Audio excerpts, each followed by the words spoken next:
jejich kolega Robert Černý, který vás bude přesvědčovat o tom, co je dramaticky nového v evoluční biologii. And today lecture will be held by Professor Tulberg, but Professor Stitz will likely introduce her. My pleasure to introduce you, Brigitta. Brigitta Tulberg, professor in the Department of Zoology at the University of Stockholm, and actually she started her career by working, scientific career, by working on population dynamics and ecology and reproductive biology through that was our long-standing friendship and cooperation. And now other Norwegian came in a framework cooperation with grants held by Altruism doing this anti-predatory defenses of Tulberg against Heteropterans, and Brigitta is author of numerous papers dealing with mimicry, anti-predatory defenses, theoretical ethology and ecology, both from experimental viewpoint and from theoretical viewpoint, and besides that she is involved in theory of methodology of phylogenetic reconstruction, and her, I don't know, hobby or part of her profession is reproductive behavior of animals, mainly vertebrates, coming down from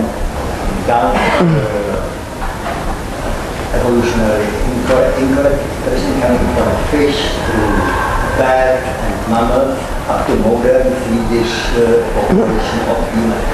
And she will be talking about our human roots as revealed in our behavior. So we'll get that. Okay, thank you.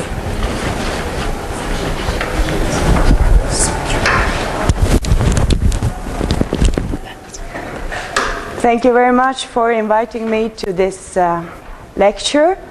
And I talked about episematism the other day, and today I had a free choice to talk about whatever I wanted.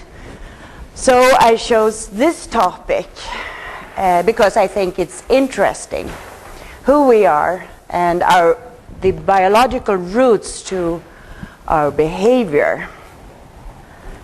And as you are surely aware of, this is a controversial topic for many reasons, and it is, say, fiercely combated by religious groups and other ideological groups, and also from within the humanities, some cultural sciences don't like biological explanations for various reasons. And in fact, there is this word biologism, which is a very negative word used for all kinds of biological explanations concerning specifically our behavior. But I think that biology has a great explanatory value, and I think the knowledge that can be created from biology is very important as such. Knowledge is important for everybody, at least everybody who is interested in knowledge. But I think general knowledge is always important. But it's also important to have a firm basic knowledge about us as beings will increase the possibility for wise decisions concerning policies and so on. And what I will talk to today, there are 2 points, and the first is in general what biology can explain, and specifically evolutionary biology, explain about ourselves. And then I will go into the topic of evolution and ethics and the relationships between these two. So I will start. Yes, do you see the phylogeny? vaguely. But this is the thing to be focused here, because this is where we are, our position. We are a lineage among other primates. This is the group we belong to. And this image was used in a talk given a year ago in connection to an exhibit on the Natural History Museum, an exhibit about homosexual behavior in animals.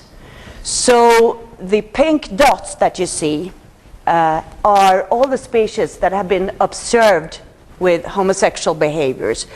But that's not the main focus here, because I want you to take a look at the phylogeny, and this is very important, because this has implications for us as beings. First of all, the implications from evolutionary history, the fact of evolution, first of all, is that we have similarities. We share a lot of traits with other species, depending on the relationship to these species. So, for instance, we share a lot of characteristics with other primates. But also, there are apomorphic traits, that is, traits that have evolved specifically in the human lineage, and that we are, so to say, alone with, that are specific for humans. And a lot of emphasis has been placed on what separates us from other animals. So there is a lot of, is it language, is it the presence of morality, is it culture? What makes us human? What is the particular trait? And there's less and less difficulty with finding any a trait that we are really alone with. It's more a question of degree than absolutes here. So we share things with others, we are alone with certain traits, but comparative studies, comparisons with other species, can really shed light on the human condition. And there are not only implications from evolutionary history, the facts of evolution, but also from evolutionary theory, and specifically so the theory of natural selection. And for instance, these are some of the important things, I think, that evolutionary theory can shed light on. For instance, sex differences, differences between males and females, in the light of different reproductive strategies that males and females have. This is a general conceptual framework that is really important for who we are. And also concerning social evolution, our social behavior. Here there is a general framework of theory that can shed light on our behavior, our, for instance, brain evolution, our cognitive functions. There is a great potential here. A precondition for natural selection to work is that you have variation in a trait, and that is a genetic variation, or part of it is genetic. So that's a precondition, and there are a lot of studies on heritabilities. That is the part of the genetic variation that is due to genes. And for instance, this is a survey of, well, let's say now, various psychological, social personality traits that psychologists use. And here you see, here are the measures of estimated heritabilities. This is mainly a comparison in these traits between the similarity between monozygotic twins and dizygotic twins. And as you can see, in each trait, the monozygotic twins that share all their genes are more similar than the dizygotic twins. So, and this is the correlation coefficient on the y-axis. And so in all of these traits you find genetic variation, and this is interesting because it's sort of a necessary precondition for natural selection.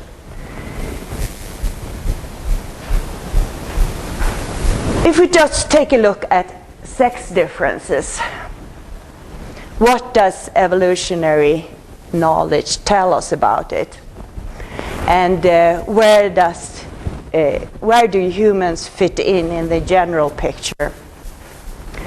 First of all, we can take a look at the way we look, and specifically how big we are. And we can see in all human populations, males are larger than females. And one average measured from a lot of human populations is 1.18. That is, males weigh more than females. That's weight. Now, what does this say? Here, comparative data become important. Because in primates, as in many mammalian groups, we find that sexual size dimorphism is clearly related to the degree of polygyny. So the more females a male can defend and keep for himself, that is the degree of polygyny, the larger is the male in comparison to females. And why is that? Because sexual selection in this case has promoted large male size because it helps in conflict between males for females.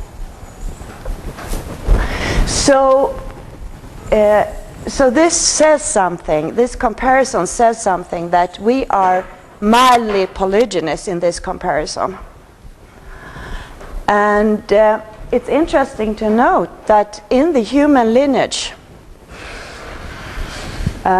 sexual size dimorphism, the difference between males and females, has actually decreased.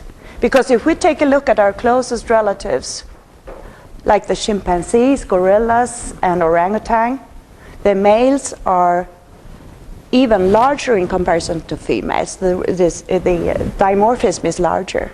So what's happened in the human lineage is that the degree of polygyny has decreased. If we take a look at various cultures,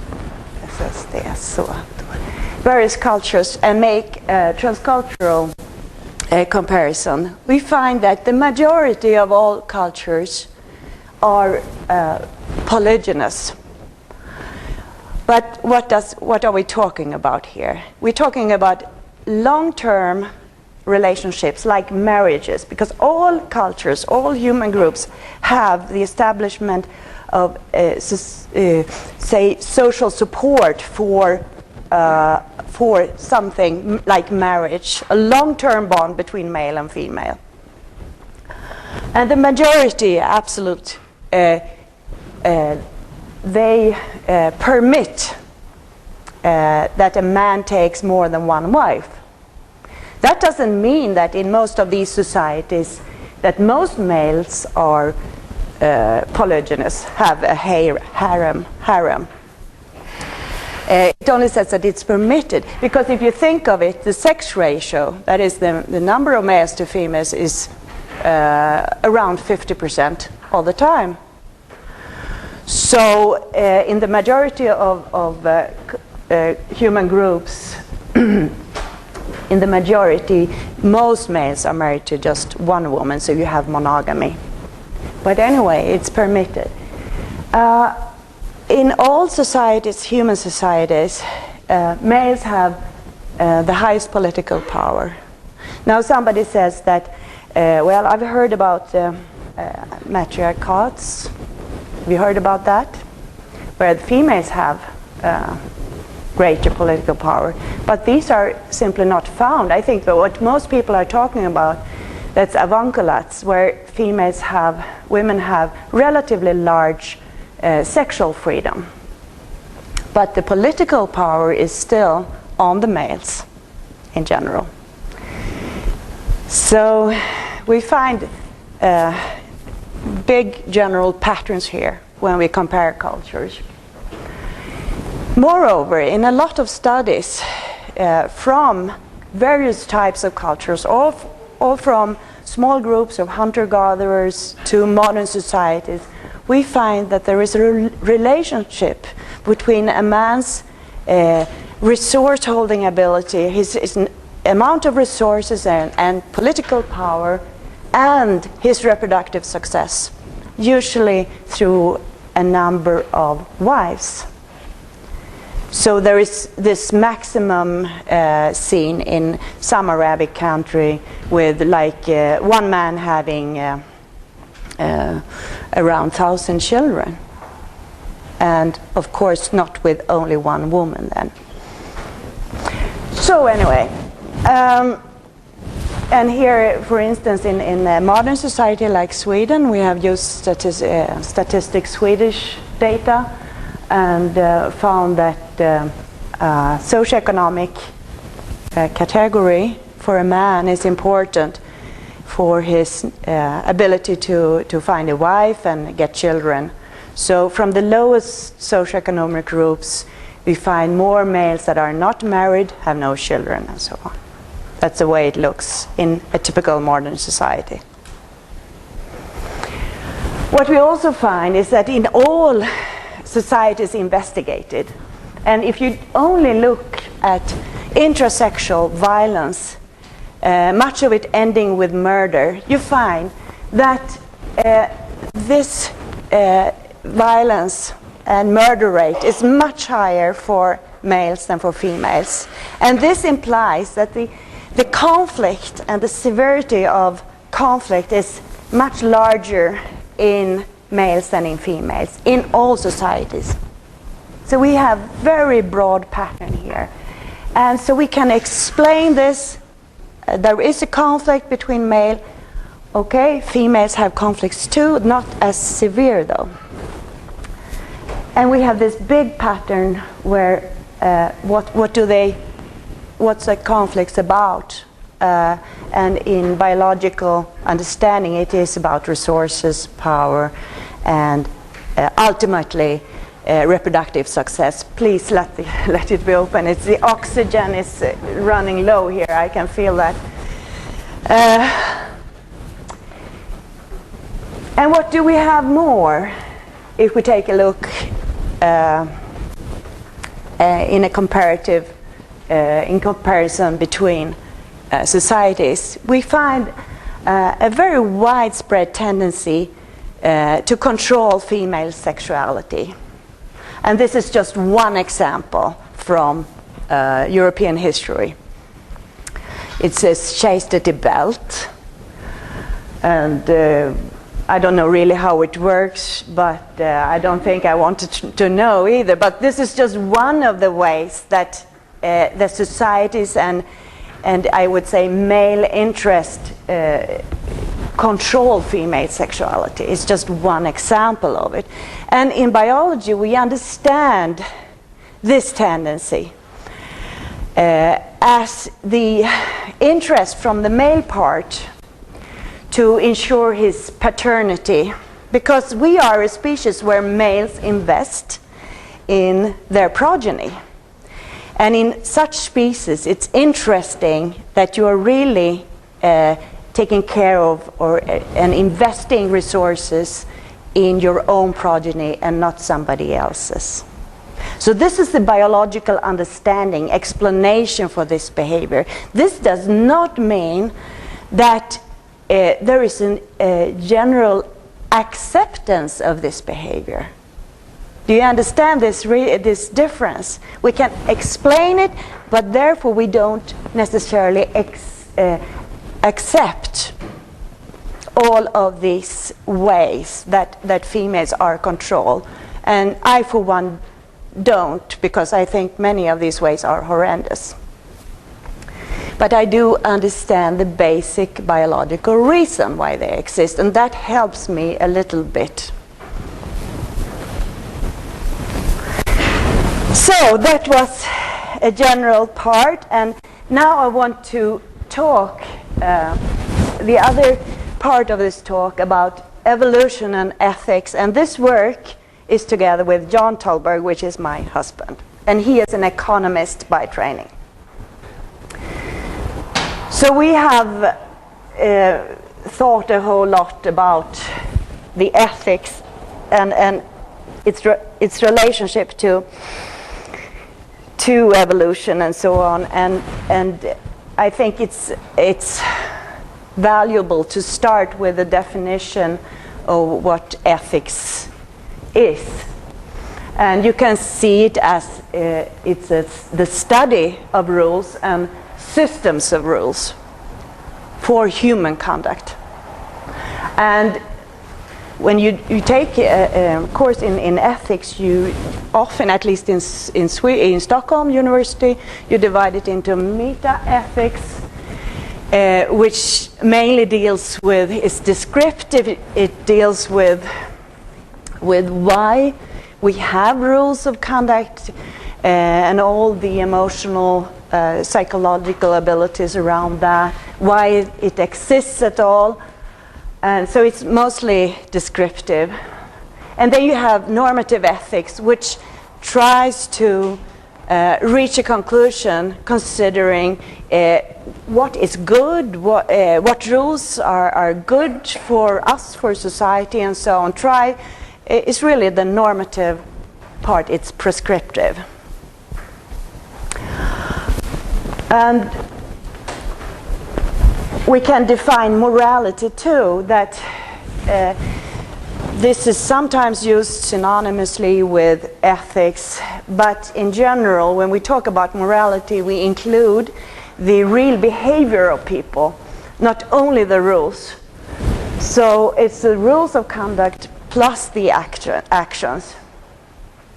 And sometimes ethics is used in this wide sense, but in principle, if ethics are the rules, we have the practice, and we get everything is morality. And ethics, if you promote a rule or norm, I use norms and rules synonymously. If you promote a rule and you don't live up to it, that's called hypocrisy or double standards, simply. Now, how do we get from rules to actions? There are several routes, and I would say all human societies have rules or norms, have some kind of ethics. Not always written down, but definitely rules to live by. So how do we get? There are various routes. You have the law. In our societies, we have laws, written laws. It tells us what we can and cannot do. And we have a social pressure. Our social group will definitely look at our behavior and keep control of our behavior. This is so for all human beings. And also we have a psychology that works to make us act in certain ways. And in the best of worlds, all these three roots go together. For instance, there is a rule saying that I'm not allowed to steal from somebody else, and that is written in law. So if I do it, I get punished. But also, I have my social peers that if I break this rule, if I steal from somebody and somebody discovers it, I will surely have some problems with everything, I would say. But also to back this thing up, which is very important too. I have an emotional system, both emotions and cognition knowledge that backs up this particular system, that if I by chance should take something from somebody, I would feel bad about it. I would have a bad conscience. I would surely, this negative feeling will prevent me from breaking this rule. So everything goes hand in hand and works together. And this is neat.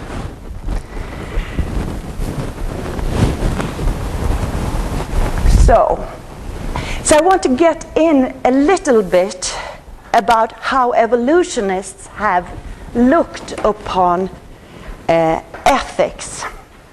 And there are two main ways of regarding the relationship. And this citation is from T.H. Huxley. You probably know about him because he was one of the big promoters of Darwin's and Wallace's theory of evolution in the 19th century. And he said that let us understand once and for all that the ethical progress of society depends not on imitating the cosmic process, still less running away from it, but in combating it. So what he is saying here, that nature is an evil and harsh process. Evolution is a harsh process. Nature can be read in tooth and claw. And we cannot imitate that process. We have to work against it. So he says this is really incompatible, ethics and evolution.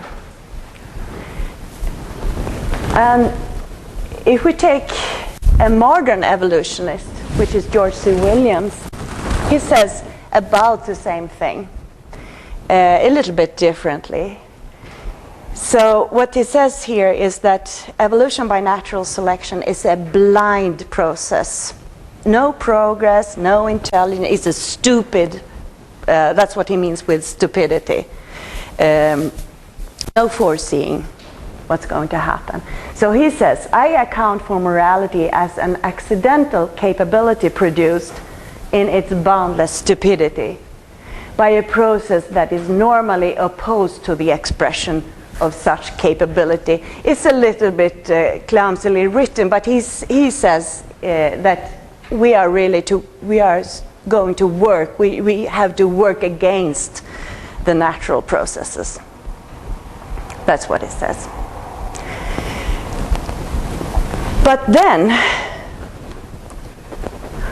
we have another line of thought, and I think Peter Kropotkin was the first one that we can ascribe to this, because he was tired. He was a famous Russian aristocrat and anarchist too, and he was tired of all these nasty stories from nature, that nature was evil, it was a raw battle, competition, tooth and claw and so on.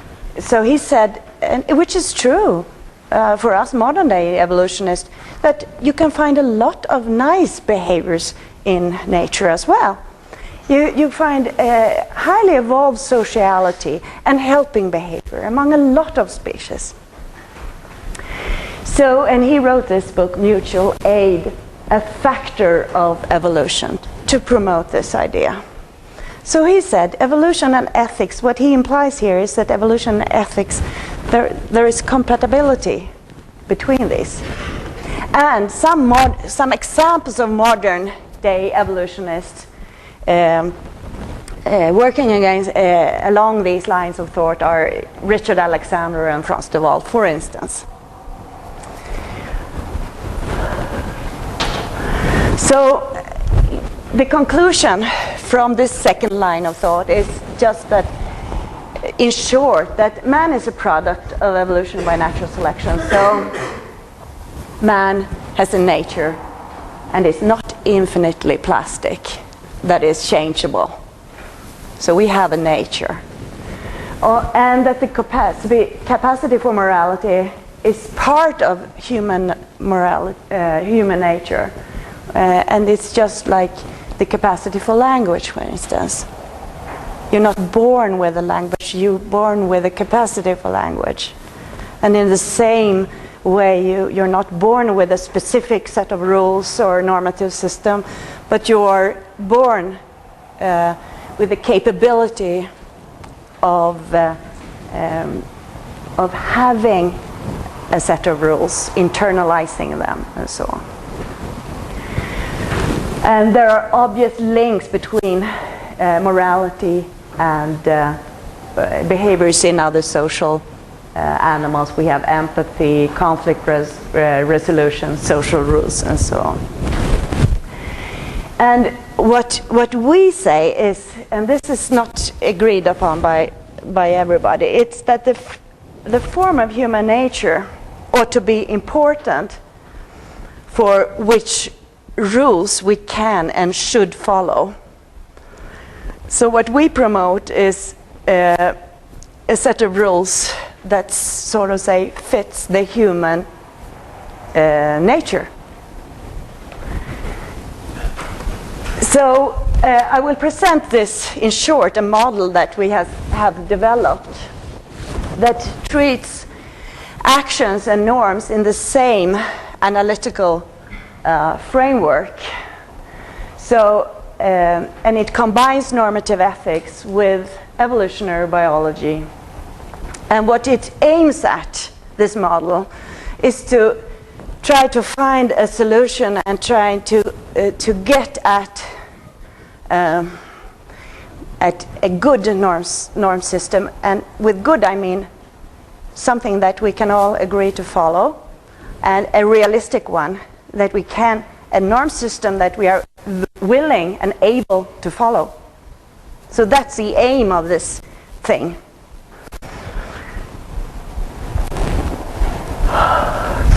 So what we have done to start with is to look at human actions. And according to social theory, social evolution theory, we can see 5 broad categories of human behavior. And these are along the line of general evolutionary theory. And I'm not going to get into them very deeply. I'd say that they are existing in other animals as well.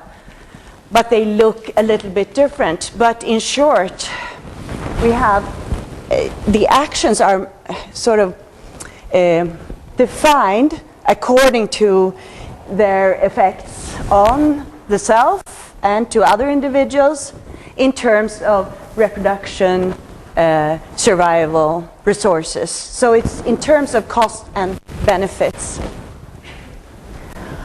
And we have the 5 categories are a lot of behaviors that just promote the own self, survival, just sustaining the own body, the own self. So we have a lot of and self-interest. We've tried to find, just use neutral terms here, and these are descriptive categories. So we have self-interested action. And it doesn't necessarily mean at all that you have there are negative effects on other individuals. They might not be costly at all to others, but they can. And then we have a lot of behaviors that aim to help closely related individuals. For instance, own children, parents, sisters and brothers, cousins, and so on.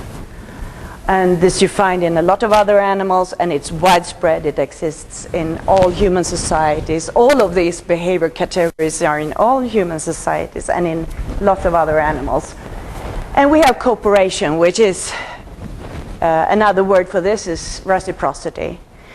And the the benefit here is that you can increase a benefit by cooperating with another individual. And cooperation could not exist unless it was beneficial to the participating individuals. That's impossible.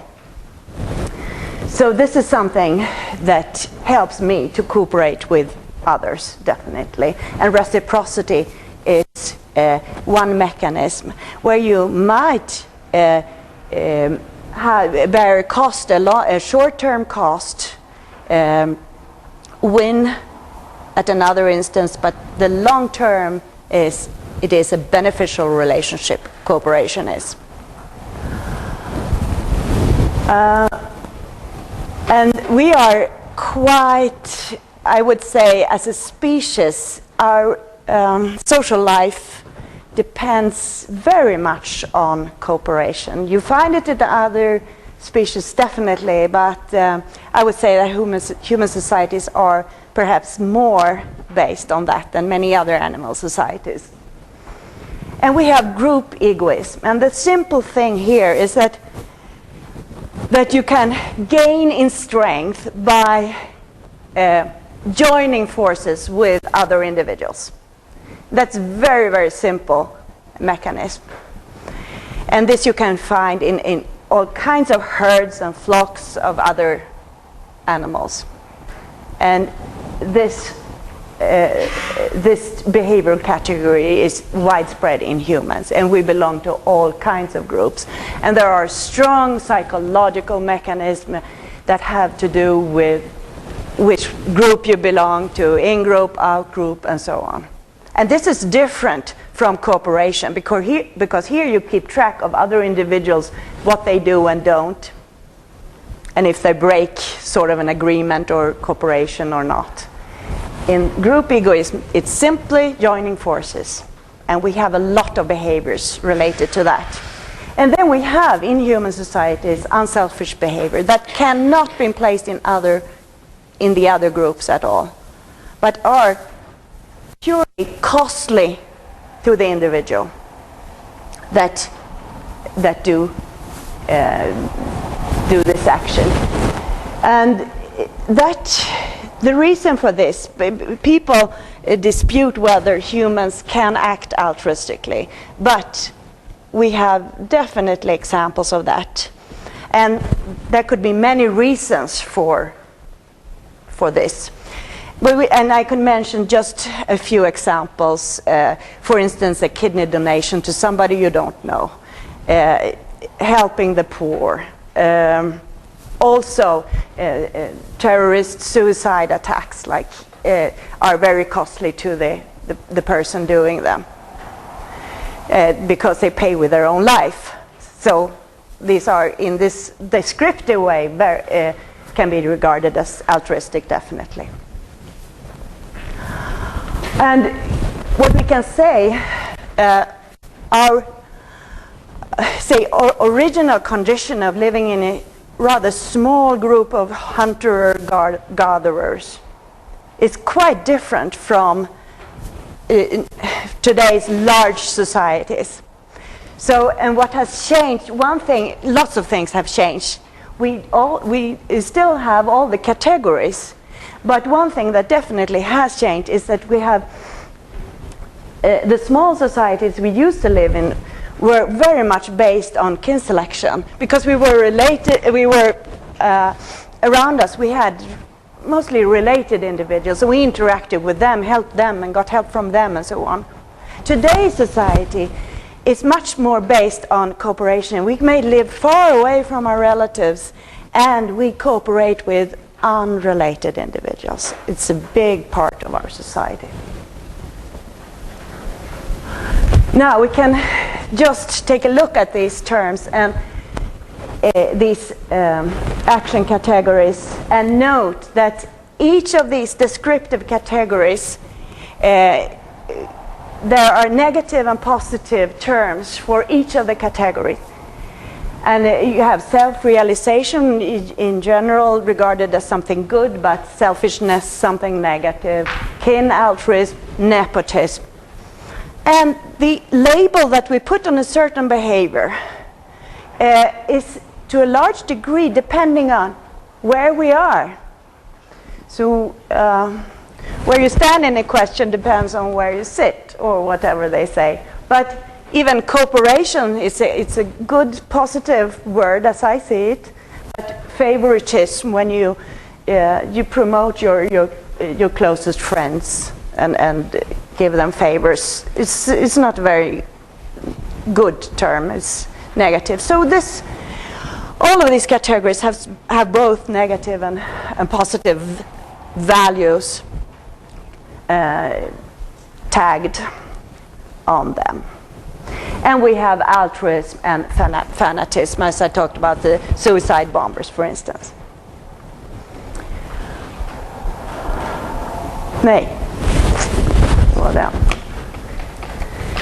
So, and this is just interesting citation from David Hume, and he noted that there were certain constants with human behavior, and he was a social in those terms he was a social biologist before Darwin even. So he says a man naturally loves his children better than his nephews better than his cousins better than strangers, where everything else is equal. Hence arises our common measures of duty in preferring one to the other. Our sense of duty always follows the common natural course of our passions. So in short, what he says, that we tend to favor close relatives. And that we have basic emotions related to ethics, and that we have a nature. Now, if we take a look at ethics, as we said, ethics is a set of rules. And how can we understand rules? We can understand them. One way is to understand, what are the rules saying to you? What will the rule promote? What kind of behaviors? And then we identified 3 broad categories of rules. And these are, we call them spheres simply. So these are 3 broad types of rules, and they will influence us. We take for granted that the rules that we have in a society will definitely influence my behavior. So they will influence, but not in a one-to-one way here at all, more complicated. But I will just describe now what is the content of these rule spheres, what they say. And we have integrity, altruism, and reciprocity. These are the broad categories. And let's take a look at what I want to do with this afterwards is to see how these spheres interact, and if there is a conflict between rules in the various spheres. But first I want to describe an integrity rule. The aim of these rules is to say that my interest as an individual is important. And in order for a rule to be valuable at all, it needs to be universalized. So these types of rules, they focus on the individual, and they have increased in strength in modern society. We have human rights which say that my life is valuable in the society, but so is yours, from your point of view, and yours. And everybody has exactly the same. My life is valuable. My well-being, my survival, and so on. And we have a lot of rules here, and these are very fundamental in democracies and capitalistic societies also. We have reciprocal rules, and they are a very important part of the law systems. What they do is that they promote cooperation in various ways. And we have reward and punishment according to your actions. And in all theoretical investigations of reciprocity, there is always a problem with free riders. And this is not just a theoretical problem. In all societies, we do have thieves and other free riders that don't cooperate. And so this is all these rules, they try to get rid of free riders. Then they want to promote cooperation in various ways. And it's always a balance here between different interests. And a lot of law around, in economics, for instance, in trading, it has to do with balancing the various interests of different parties. And then we have a set of rules that we call the altruistic sphere, or the altruistic rules. And here, these types of rules, and for instance, Christianity has long promoted these types of rules that says it's good for me to help other people to live for something larger, for God, for society. It can be political systems. You should give up your interest for the leader or for the group, whatever. We have a lot of these rules, not so often written down in law, but there are those rules that are generally held in very high regard. But now the problem, and in an evolutionary analysis, is that these rules, these types of rules, have a backside, namely that they work against reciprocal rules. And why is that? We can take a look at this example from the Bible. And I don't know how many of you read the Bible regularly nowadays, but anyway, this is one of the most famous citation, and it is sometimes used as this is a way of living that is really good. Love your enemies, do good to them which hate you, bless them that curse you, and pray for them which despitefully use you. And unto him that smiteth thee on one cheek, this one you remember, and turn the other cheek. Very good. And yes, and him that taketh away thy cloak, forbid not to take thy coat also. That if somebody steals my purse, then and he disappears, I run after him. Oh, don't forget my jacket too. So these types of yeah, but this is really what this type of norm system does. It is that it promotes free riding and does not promote cooperation. Because and also here, if that you should love your enemies, because the whole reciprocity cooperative system is based that you help those that help you, and punish those or abstain from cooperating with those people that don't help you. So it's really based on you seeing the difference between those that are cooperative and not. And this says you should act in a reverse manner. And therefore, as we see it, if you take a look at, we see that altruistic norms can work contra to the reciprocal norms, which are the main and important rules in society, and also backed up by integrity rules. There is very little conflict between integrity and reciprocity, whereas altruism comes in and as a disturbance, really. So what we are saying is that human society could fare very well and better without the altruistic rules, very well just based on integrity and reciprocity. And this is something, of course, we can discuss. I would just say something before I finish, that considering biology, I think there are several lines of interesting development concerning human behavior, and one such is the studies that are now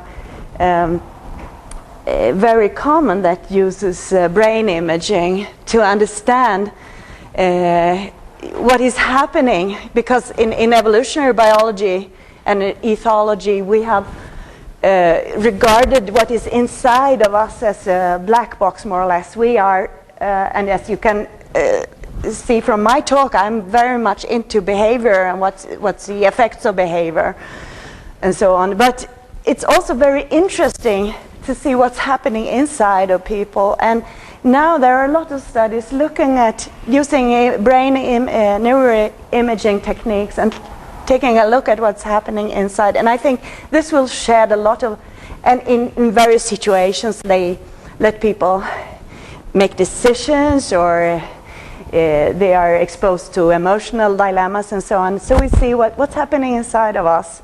This will shed light on our social evolution, I think, in the nearest future. Okay, thank you very much for listening. Nu öppnar jag fönstret.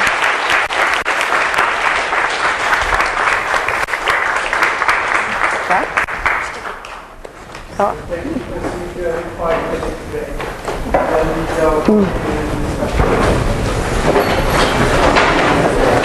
Ja, det är syrebrist för vanlig ordning. Det ser ju fullständigt jävligt alltså. Men jag vill inte hålla på att klä av mig heller.